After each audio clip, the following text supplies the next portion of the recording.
안녕하세요. 오늘도 사연 살롱을 찾아주셔서 감사합니다.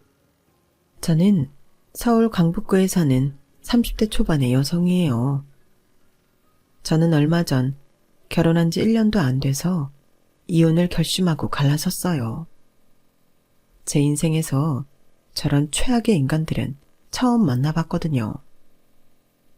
그걸 결혼 전에는 몰랐다는 게 실수였지 뭐예요. 앞으로 살아갈 날이 지금까지 살아온 인생보다 더 길게 분명하잖아요. 그래서 제 삶을 위해 단호한 결심을 했어요. 이혼 말이에요. 요즘 결혼 연령이 예전보다 늦어졌다고 하잖아요. 그래서인지 친구들 중 제가 제일 먼저 결혼 선언을 했어요. 저더러 왜 이리 빨리 결혼하느냐고 말리던 친구도 있었죠. 하지만 저는 믿음직스러운 사람이 나타나면 언제든 결혼을 하겠다고 생각하고 있었어요. 남편은 성실하고 꼼꼼한 사람이었어요. 절약하는 게 몸에 뱄다던 남편은 연애할 때도 데이트 비용을 뭐든 똑같이 반반씩 쓰자고 했고, 그건 저도 좋았어요.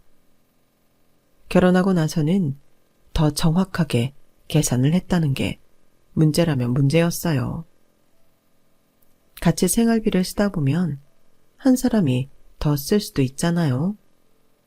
공동 식자재나 물품 같은 건데도 제가 개인적으로 사용할 물건이 하나라도 더 들어가면 칼같이 다음 달에 돈 더 내라고 했어요. 상민 씨, 꼭 이렇게까지 해야 돼? 어차피 나중에 상민 씨가 쓸 수도 있는 거잖아. 내가 여자들 쓰는 비누를 왜 쓰냐? 나는 오이 비누 하나만 쓰는 거 몰라서 그거 샀어? 아니잖아.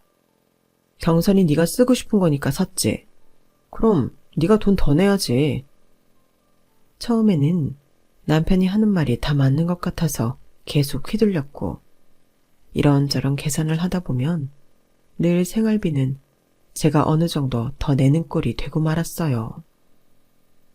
그러다가 뒤늦게 남편 친구들 집들이를 하게 됐어요.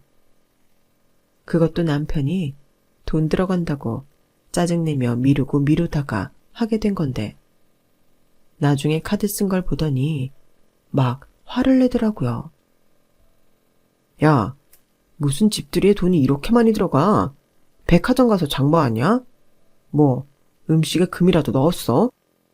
8만원, 9만원, 6만원. 이게 뭐냐 대체?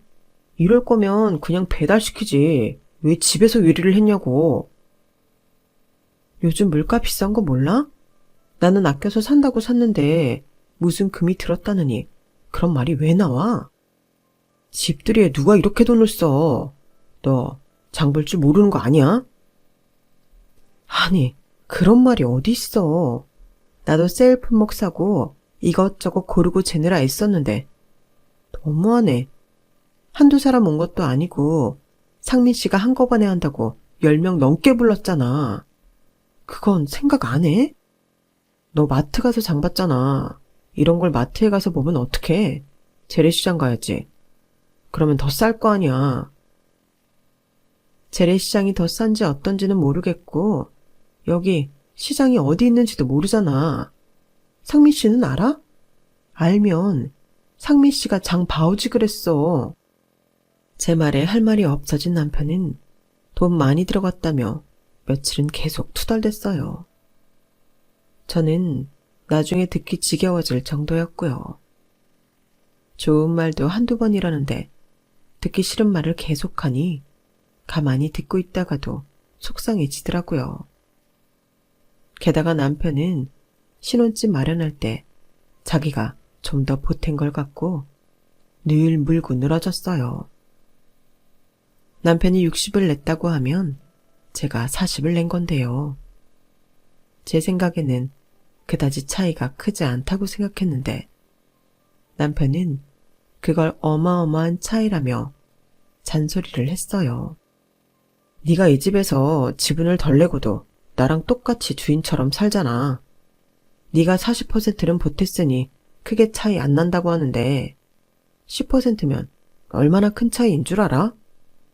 단 1%만으로도 세계 경제가 바뀔 수도 있다고.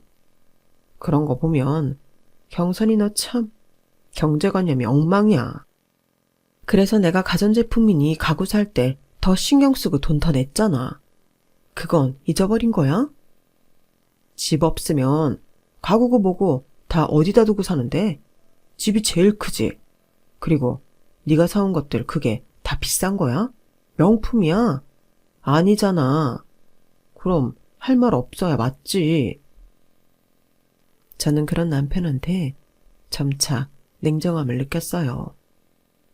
꼼꼼하고 성실해서 믿음직했던 그 사람이 이제는 차갑고 쫀쫀하고 지나치게 계산적인 사람으로 보였죠. 돈 이야기 할 때마다 너무 자존심 상하게 만드니까요.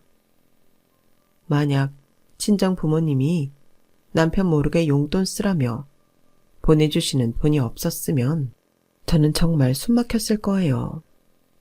저는 그걸로 회사 동료들이나 친구들과 맛있는 것도 먹으러 가고 영화도 보며 저만의 문화생활을 즐길 수 있었어요. 남편은 제 카드값 나오는 것도 되게 신경 썼거든요.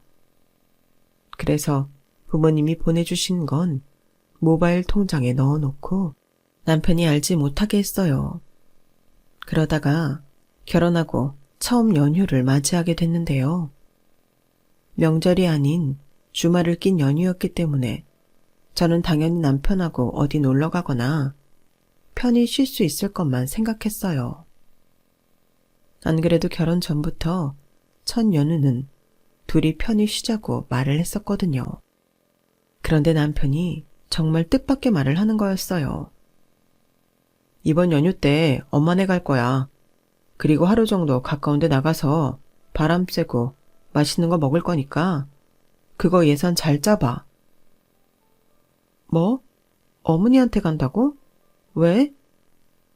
왜라니?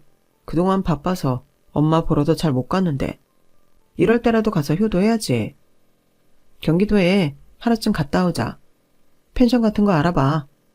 돈 허투루 쓰지 않게 잘해라. 상민 씨, 결혼하고 첫 연휴 둘이 편히 쉬자고 했잖아. 근데 어머니랑 같이 지내자고 하니 당황스럽네? 그래, 둘이 편히 엄마한테 가서 쉬는 거 좋잖아. 왜? 너 우리 집 가기 싫어? 너도 며느리라고 시댁 어머니 시자들 싫다 이거냐? 편하지 않은 건 사실이지. 상민 씨나 편히 쉬지. 내가 거기 가서 편히 쉬겠어? 참네. 네가 마음먹기에 달린 일이야. 우리 엄마를 남이라고 생각하니까 그러는 거겠지. 그러지 말고 네가 편하게 받아들여봐. 아무튼 계획 잘 짜라. 이건 뭐 명령도 이런 명령이 없었죠. 게다가 시어머니는 안 먹는 것도 많고 까다로운 분이셔서 어떤 휴가가 될지 너무 훤히 보이더라고요. 저는 다시 한번 남편한테 이야기해 보았어요. 나는 첫 연휴 둘이 편히 쉬자고 할 때 말 그대로 정말 상민 씨랑 나 둘이서만 오붓하게 쉬는 걸로 알았어. 내 입장에서는 어머니 계신 데에서 편히 쉴 수 없지. 이건 남이다 아니다 그런 게 아니라 결혼하고 얼마 안 돼서 시어머니랑 있을 때 편한 게 더 이상하지 않아? 나도 정말 편하게 쉬고 싶어. 근데 결혼하고 첫 연휴를 우리끼리만 보낸다고 해봐. 혼자 계신 엄마가 얼마나 섭섭하시겠어. 그래, 그럼 기분이다. 연휴 동안 쓰는 돈은 다 내가 낼 테니까 너는 그냥 따라만 와. 그럼 됐지? 이게 돈 문제가 아닌데 남편이 내 뜻을 몰라주고 엉뚱한 소리만 하더군요. 더 이상 말도 통하지 않아 답답함을 아는 채 시어머니한테 전화해서 어디 가고 싶은 데가 있는지 물어봤어요. 예, 근데 그거 꼭 경기도로 가야 되는 거니? 요새 해외여행도 다시 갈 수 있다는데 동남아라도 가자. 내 친구들도 요즘 다 베트남 가고 그러던데 우리도 가자. 꼭 아이처럼 조르는 시어머니의 말에 저는 당황했어요. 연휴까지 시간이 얼마 남지도 않았는데 해외여행이라뇨. 4일 연휴였지만 남편과 제가 연차로 하루씩 더 붙여 5일 쉬는 동안 베트남에 갔다 오면 바로 출근해야 되겠더라고요. 정말 제가 쉴 날은 하루도 없게 된 거죠. 그래도 남편 같은 짠돌이가 계획에 없던 베트남 여행을 갈 리가 없다고 생각한 저는 시어머니 말을 전했어요. 당연히 안 된다고 할 줄 알면서요. 그런데 남편은 순순히 자기 카드를 주며 이러더라고요. 그럼 얼른 예약해야겠네. 비행기 없으면 비싼 거라도 알아봐. 호텔도 잘 알아보고. 상민 씨, 괜찮아? 이렇게 따로따로 예약하면 돈 더 많이 들 수도 있어. 그리고 해외여행이야. 알고 있어. 누가 뭐래? 그러니까 빨리 예약하라고. 참, 엄마 잠자리 불편하면 잘 못 주무시니까 돈 아낀다고 허접한데 예약하지 마. 저는 처음으로 남편의 통 큰 모습을 본 것 같아 놀랐어요. 어쩌면 제가 생활비나 혼수 문제만 갖고 그동안 남편을 오해했나 보다 라고 쓸 때는 쓸 줄 아는 사람이라고 생각했죠. 하지만 여행 기간 내내 저는 마음이 상해 있었어요. 남편은 모든 게 자기 엄마 위주였거든요. 남편은 시어머니 가고 싶은 데만 검색해와서 첫날부터 돌아다니는데 저는 완전 짐꾼이었어요. 두 사람은 앞서서 팔짱 끼고 손잡고 신나서 돌아다니고 저는 뒤에서 쇼핑백 들고 시어머니 짐 들고 따라다니기만 했거든요. 제가 가고 싶었던 데는 가보지도 못했고 음식도 시어머니 먹고 싶은 거 위주로 시켰기 때문에 저는 정말 하나도 즐겁지 않았어요. 식당에서 제가 먹고 싶은 걸 주문하려고 하면 시어머니가 자기는 그런 거 못 먹는다며 인상부터 찌푸리곤 했어요. 각자 자기가 먹고 싶은 걸 시키면 되는데 시어머니는 제가 주문한 음식에 손도 대지 않으면서도 자기가 마음에 들지 않는 건 테이블에 놓지도 못하게 한 거죠. 그러니 제가 기분 좋을 리가 없잖아요. 시어머니는 그런 저를 보고 핀잔을 했어요. 예, 너는 왜 그렇게 우거지상이니? 사람이 이런 좋은 데에 왔으면 빵긋빵긋 웃고 즐겨야지. 너 그렇게 찡그리고 있으면 오던 복도 달아나는 법이야. 아, 젊은 애가 왜 저러나 몰라. 그건 아니고 좀 피곤해서 그래요. 젊은 애가 뭘 했다고 피곤해. 몸까지 약한 거야? 그렇게는 안 봤는데. 그래서 우리 상민이 뒷바라지 잘 하겠니? 매일 운동도 하고 체력 좀 키워. 그런 건 알아서 해야지. 무슨 말을 해도 저한테 돌아오는 말은 부정적인 거라 저는 더 이상 아무 말도 하지 않았어요. 남편은 제 생각은 눈꼽만큼도 하지 않고 자기 엄마 사줄 선물만 고르느라 정신이 없더라고요. 면세점에 가서도 자기 갖고 싶은 거랑 시어머니 있을 것만 고르는데 저는 진짜 이 집에서 뭔가 싶더군요. 자기 손님 집들이 할 때도 돈 많이 썼다고 저한테 막 퍼붓던 사람이 많나 싶을 정도로 돈을 잘 쓰는데 꼭 다른 사람을 보는 것 같았어요. 저는 아버지가 일찍 돌아가신 남편이 엄마한테 효도하고 싶어 저러는가 보다 하며 이해해보려고 애를 썼어요. 하지만 제 생각은 완전히 틀렸더라고요. 몇 달 후 명절 연휴를 앞두고 저는 그동안 안 쓴 연차를 붙여서 꽤 긴 휴가를 만들어 친정 부모님과 함께 며칠간 여행을 갈 계획을 세웠어요. 시댁에 갔다가 여행을 충분히 갈 수 있는 시간이라 저는 일본 비행기 티켓하고 호텔을 예약했죠. 결혼하고 나서 남편이 시어머니만 챙겼기 때문에 친정 부모님은 항상 뒷전이었기에 명절 때만큼은 꼭 친정 부모님을 잘 챙겨드리고 싶었어요. 결혼하고 첫 연휴에 시어머니와 동남아 여행을 가느라 친정에 가보지도 못했던 것도 마음이 쓰였고요. 그런데 남편은 시어머니와 여행을 갈 때와는 완전 다른 반응을 보이더라고요. 무슨 일본이야. 그럼 우리 엄마는 시댁에 갈 시간 되니까 그건 걱정하지 마. 근데 상민 씨 같이 갈 거야? 그 돈은 다 경선이 네가 내는 거야? 그런다고 했잖아. 그러니까 상민 씨 갈 건지만 말해. 남편은 아무 말도 안 하고 가만히 있더라고요. 그래서 저는 생각하느라 저러나 보다 싶었어요. 한편으로는 섭섭하기도 했고요. 저는 시어머니 모시고 동남아 여행 가는 걸 당연히 여기면서 남편은 친정 부모님과 여행 가는 걸 꺼려 했으니까요. 그런데 다음날 퇴근하고 온 남편이 이런 말을 하는 거였어요. 그때 일본 여행 못 가. 엄마가 우리랑 가려고 부산에 숙소 예약해놨대. 그러니까 그건 취소해. 뭐? 싫어. 나도 이 여행 가려고 준비 많이 했다고. 엄마 아빠도 기대하고 계신데 그걸 시어머니 때문에 못 간다고 하라고? 난 그렇게 못해. 저번에 어머니랑 같이 베트남 갔다 왔잖아. 그러니까 이번에는 우리 부모님하고 일본 갈래. 그러게. 왜 엄마한테 물어보지도 않고 일을 저질러? 네가 엄마랑 한 번이라도 얘기를 했으면 이런 일은 없잖아. 엄마 지금 펜션 예약한 거 돈만 물어주냐고 어떡하냐며 막 속상해 하신다고. 그러니까 빨리 취소해. 아니, 상민 씨는 어머니 기분만 생각해? 나랑 우리 엄마 아빠는. 네가 지금 시어머니랑 맘먹냐? 아무튼 빨리 취소하라니까. 남편이 막무가내로 우기고드니 어떻게 하지를 못하겠더라고요. 저는 어쩔 수 없이 여행을 취소했고 부모님한테 죄송하다고 했어요.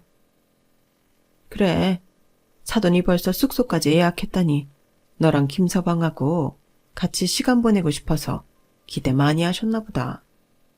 엄마가 아빠한테 잘 얘기할게. 재밌게 놀다 와.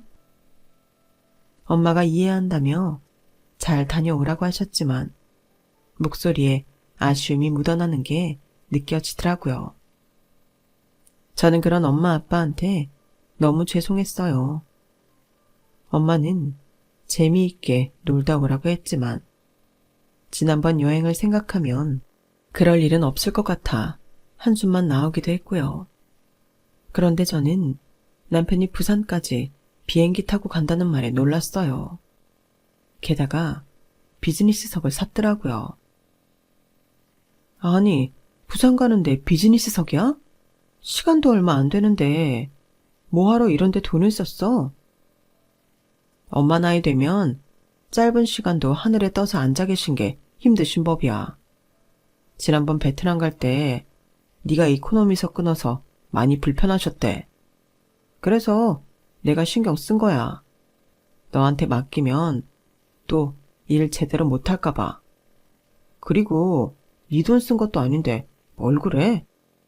별것도 아닌 일에 제가 일을 못했네 어쨌네 하는 것도 기분 나쁜데 네 돈도 아닌데 뭘 그러냐며 핀잔하는데 저는 점점 이건 아니라는 생각이 들었어요. 시어머니랑 남편은 둘이 나란히 앉아서 아주 신이 났더라고요. 아우 편하다. 이렇게 좋은 걸 그 긴 시간 해외 갈 때는 불편하게 갔으니 후원. 상민아, 우리 다음에도 비즈니스석으로 해외 갈 거지? 물론이지 엄마. 우리가 맨날 여행 가는 것도 아니고 1년에 한두 번이 고작일 텐데 그 정도는 충분히 할 수 있어.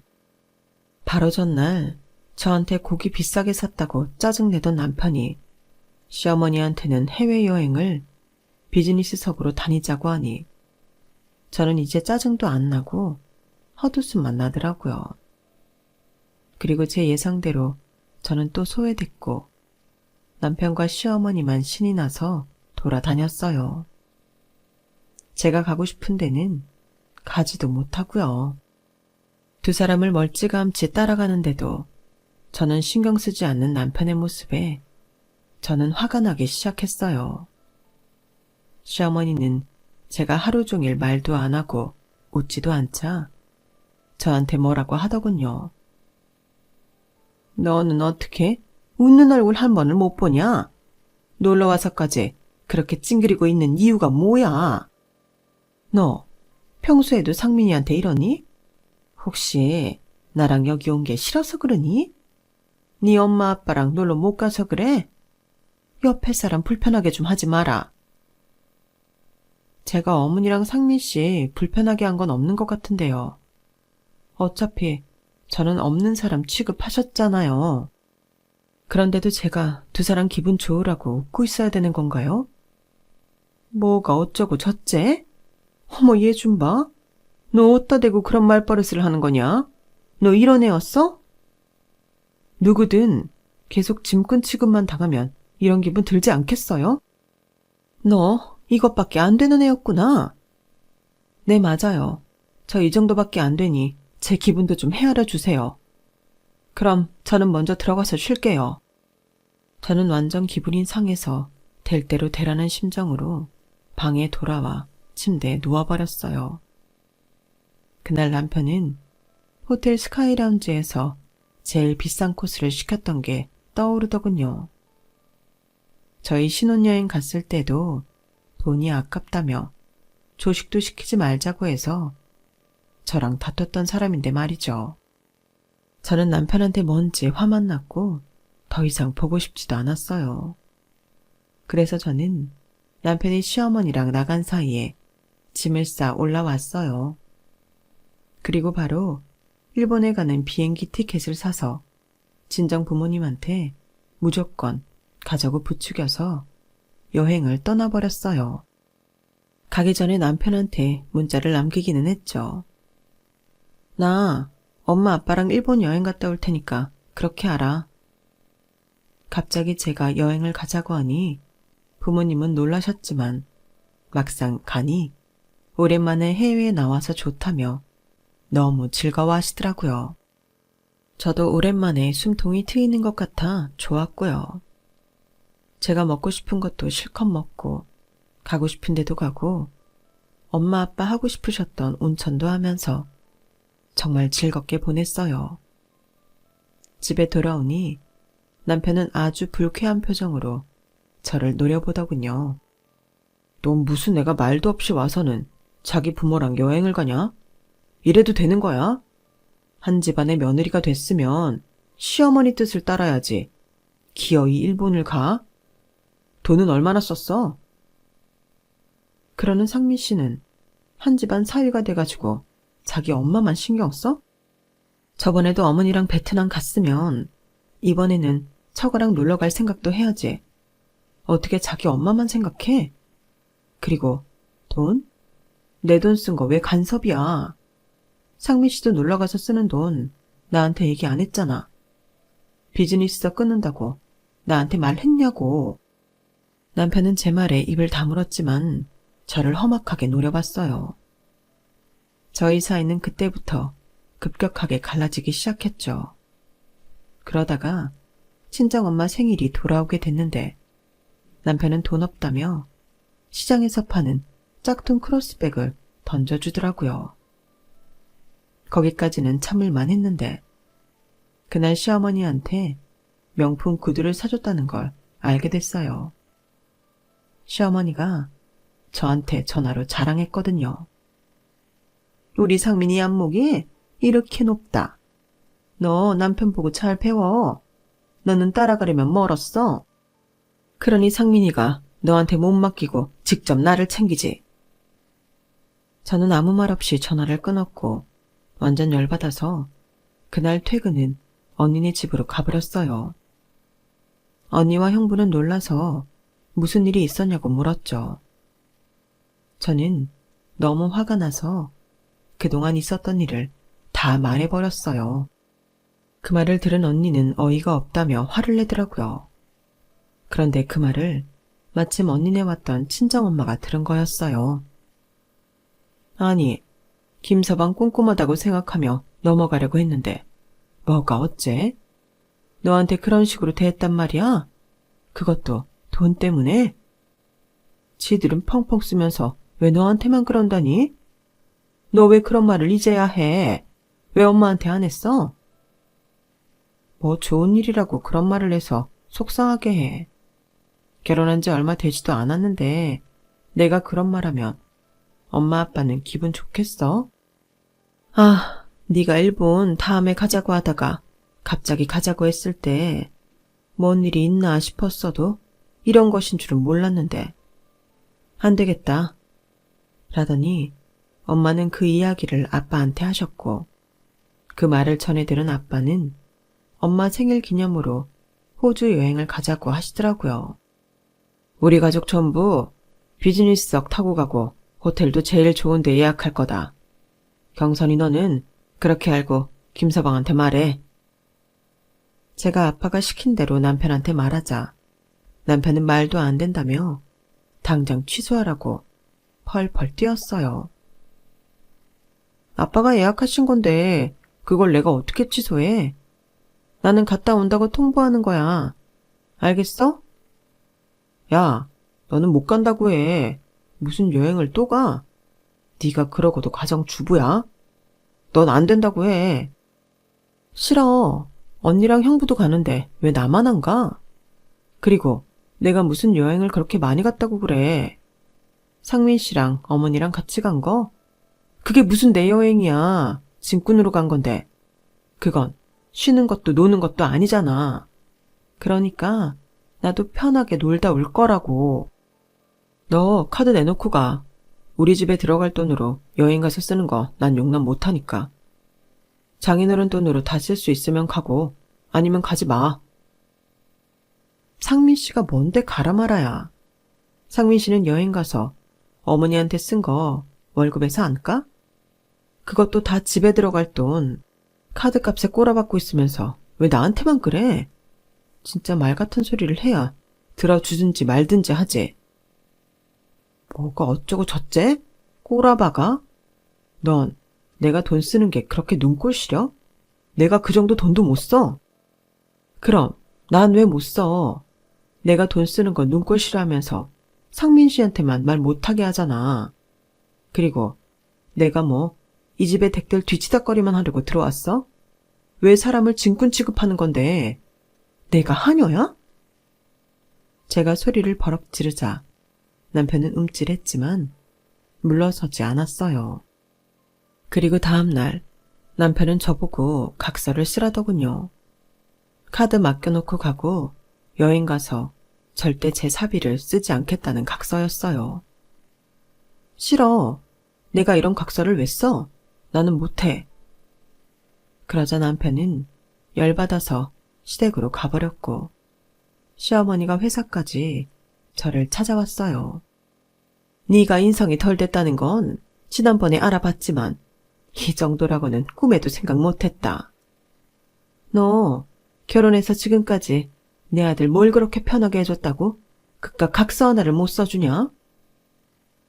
제가 왜 각서를 써요? 제가 뭐 상민 씨한테 빚이라도 졌나요? 저도 일하면서 제 돈 버는데 그건 말이 안 되죠. 그럴 거면 너 결혼할 때 혼수 제대로 해왔어야지. 집값도 40%밖에 안 보태고 집에 들인 물건들도 다 그저 그런 거면서 우리 상민이랑 똑같은 대우받고 살려고 하면 되니? 혼수가 마음에 안 들었으면 그때 얘기했어야죠. 그리고 혼수 그 정도면 잘한 거라고 다들 그러던데요. 너는 어떻게 시어머니 말하는 걸 이렇게 일일이 따지고 대드냐? 이러니 상민이가 살이 못 찌지.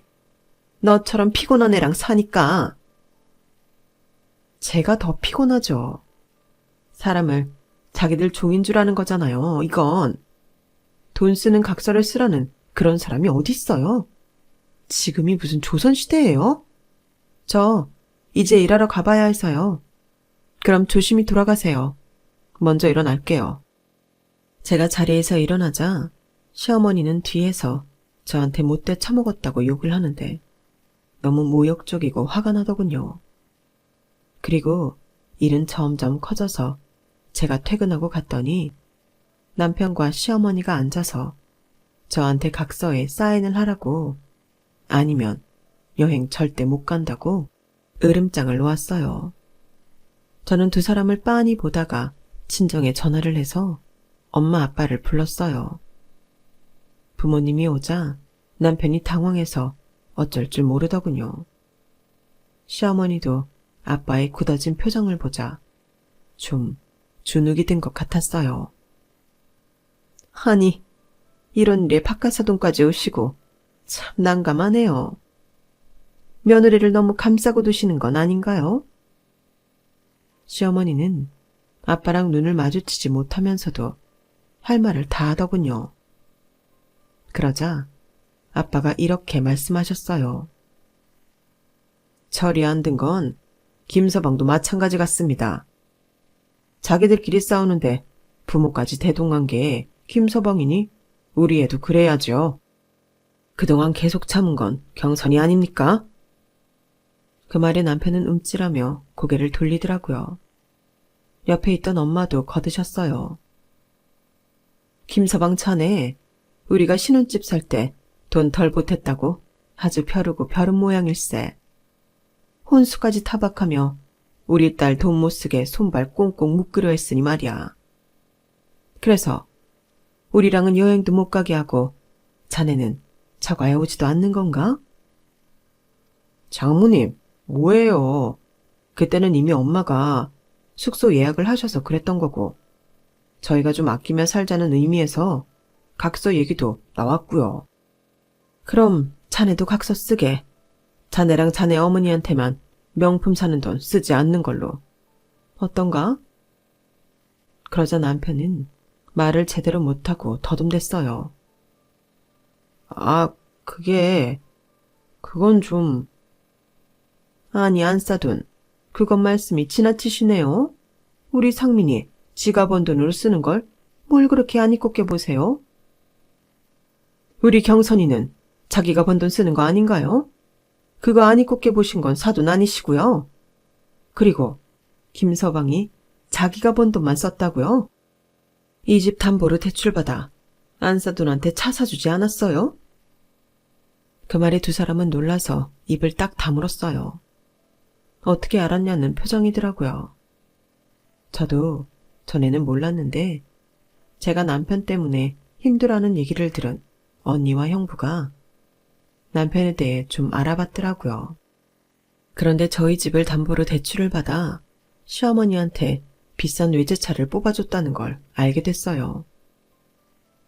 자네는 깜냥도 안 되면서 대출까지 받아 엄마한테 외제차 사주고, 우리 딸은 자기가 번 돈으로 우리한테 잘하는 것도 안 되나? 이게 대체 무슨 경우야? 그리고 자네 회사에서도 평이 상당히 안 좋더군. 자네가 대인관계 원만하고 일 잘한다고 했던 건 우리 속인 게 되는 거지. 안 그런가? 엄마 아빠 말에 남편은 완전 얼굴이 하얘져서 변명을 했어요. 장인어른 장모님, 그런 말은 지나치십니다. 제 회사 생활 잘 알지도 못하시면서 왜 그런 말을 하십니까? 내가 왜 몰라? 그 회사 땡땡 이사가 내 친구야. 내가 자네 회사에 투자하고 있는 건 당연히 모르고 있겠구만. 사실 아빠는 할아버지한테 받은 재산이 좀 있어서 그걸로 주식과 기업 투자를 조금씩 하고 계셨어요. 그렇기에 은퇴하시고도 경제적 걱정 없으셨고요. 제가 집값을 40%밖에 못 보탠 건 오로지 제 힘으로만 결혼하고 싶었기 때문에 제가 우겨서 그렇게 한 거였어요. 언니도 결혼할 때 부모님한테 손 벌리지 않았기 때문에 저도 그러고 싶었거든요. 혼수 준비도 전부 제 앞으로 되어 있는 돈으로 한 거였고요. 아빠가 자기네 회사에 투자한다는 말에 남편은 놀라서 어쩔 줄 모르더니 결국 원망을 저한테 돌렸어요. 넌 왜 그런 얘기를 안 했어? 진작 해줬으면 이러지 않았잖아. 아, 그래? 우리 아빠가 생각보다 더 부자였으면 나한테 돈 가지고 짜게 굴지 않았다. 그 소리지? 예세아가, 이건 100번 1000번 네 잘못이다. 그래놓고 상민이한테 뭐라고 할 건 아니지. 그 말에 엄마가 열이 받아 이렇게 말씀하셨어요. 아니, 지금 우리 경선이가 뭘 잘못했다는 겁니까? 사람이 돈이 더 있으면 대우가 달라지는 거예요? 그게 사돈이 말씀하시는 가족입니까? 참 실망입니다. 김서방, 자네도 마찬가지야. 내 딸이 고른 사람이니 믿었던 건데 참 사람 경박하구만. 그 말에 두 사람은 더 이상 아무 말하지 못했어요. 아빠는 자리에서 일어나시며 이렇게 말씀하셨어요. 두 사람 거치는 저희 여행 갔다 와서 바로 정리하도록 하죠. 그렇게 알고 계십시오. 그러자 남편은 저희 아빠 가랑이를 붙잡고 무릎을 꿇었어요. 장인어른, 저도 같이 여행 가게 해주십시오. 그리고 거치라뇨. 갑자기 무슨 말씀이세요? 저희 앞으로 잘 살겠습니다. 지켜봐 주세요.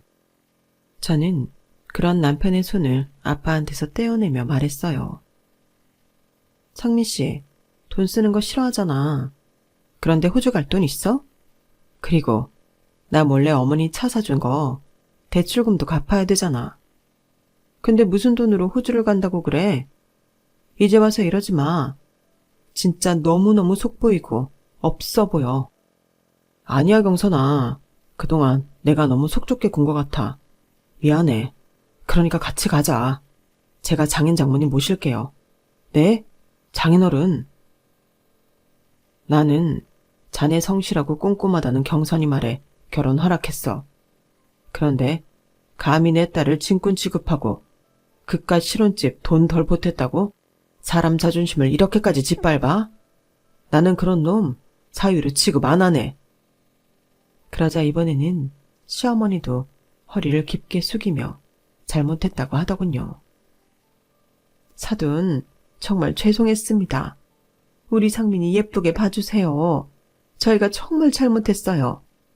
아니, 제가 잘못했어요. 앞으로 세아가 제 딸처럼 생각하고 아끼겠습니다. 엄마는 그 말에 코웃음을 치며 말씀하셨어요. 퍽이나 그러시겠습니다. 회사까지 찾아가서 깽판 치고 못돼 처먹었다 욕하신 분이 우리 경선이를 딸처럼 대해주신다고요? 이 결혼 우리 여행 갔다 오면 정리될 겁니다. 그렇게 아세요. 그렇게 저희 부모님과 저는 매달리는 남편과 시어머니를 두고 집을 나왔고 남편은 저한테 계속 잘못했다며 문자를 보냈어요. 저는 그 문자들을 전부 다 씹어버렸죠. 그동안 쌓였던 게 다 풀리는 순간이었어요. 저는 벌써부터 이혼을 생각하고 있었고 엄마 아빠도 그냥 이혼하는 게 낫겠다고 했었기에 저는 남편한테 조금의 미련도 남지 않았었거든요. 이런 사람하고는 평생 살 수 없을 것 같았고 아이가 없을 때 정리하는 게 복잡하지 않고 훨씬 좋다는 게 저나 부모님 생각이었어요. 다음날 아침에 제가 친정에서 출근하려는데 집 근처에서 남편이 기다리고 있다가 저를 붙잡더라고요. 경선아, 다시 한번 생각해봐. 나는 이혼은 꿈도 꾼 적 없어. 이혼만은 안 돼. 내가 앞으로 잘할게. 그 이혼 안 된다는 거 아빠 돈 때문이지? 그리고 아빠가 상민 씨 회사 이사님 친구이고 투자자니까? 내가 너란 놈 속을 모르겠어? 그동안 봐온 게 있는데. 상민 씨는 나한테 가족이 돼주기를 바란 게 아니라 몸종 하나 구하려고 한 거잖아. 나도 결혼 전에는 몰랐는데 결혼하고 나서 아주 절절하게 깨달았어. 그런 내가 뭐가 좋다고 상민 씨랑 계속 살겠어? 나 내 인생 소중해. 더는 힘들게 안 살 거야. 나를 위해서 더 좋은 인생 살 거라고. 저는 매달리는 남편을 뿌리치고 회사로 향했어요. 가는데 괜히 눈물이 나더라고요. 그래서 언니한테 방금 있었던 일을 문자로 보냈죠. 언니는 바로 답을 보내왔어요. 말 잘했어. 진작에 그랬어야 했는데 네가 너무 참았어. 이제라도 그렇게 속 시원히 말한 거 정말 잘했다. 앞으로는 그런 일 참지 마. 알았지? 저는 새삼 가족이 제 편이 되어주는 게 얼마나 든든한 일인지 깨달았어요. 부모님, 그리고 언니 부부와 여행을 다녀온 저는 이혼을 준비했고, 남편은 이혼 못한다고 끝까지 고집을 피웠어요. 결국 소송을 진행하게 되자 질질 끌다가 막판에 가서야 합의해 주겠다고 하더군요. 소송에서 자기가 이길 확률이 적고, 그러면 더 큰 돈을 저한테 줘야 한다는 걸 알고 합의한 거였어요. 정말 끝까지 저한테 쓰는 돈이 아까워서 벌벌 떠는 게 눈에 보이는데, 저런 사람 어디가 좋다고 결혼했는지 제 자신이 참 한심하게 느껴지더군요. 남편은 이혼 후에도 다시 잘해보자는 둥, 저보다 좋은 여자를 못 만났다는 둥 문자를 보내길래 번호를 바꾸고 연락을 끊어버렸어요. 남편 연락을 받지 않으니 아주 살 것 같아요. 저는 당분간 돌싱의 삶을 즐기며 일 열심히 하며 살 생각이에요. 지금까지 제 이야기 들어주셔서 감사드려요. 들어주신 분들 항상 행복하시고 저처럼 괴로움 없이 꽃길만 걸으세요. 여러분, 사연 댓글에 응원과 현명한 조언 부탁드려요. 좋아요와 구독은 저에게 큰 힘이 됩니다. 오늘도 좋은 일 가득하세요.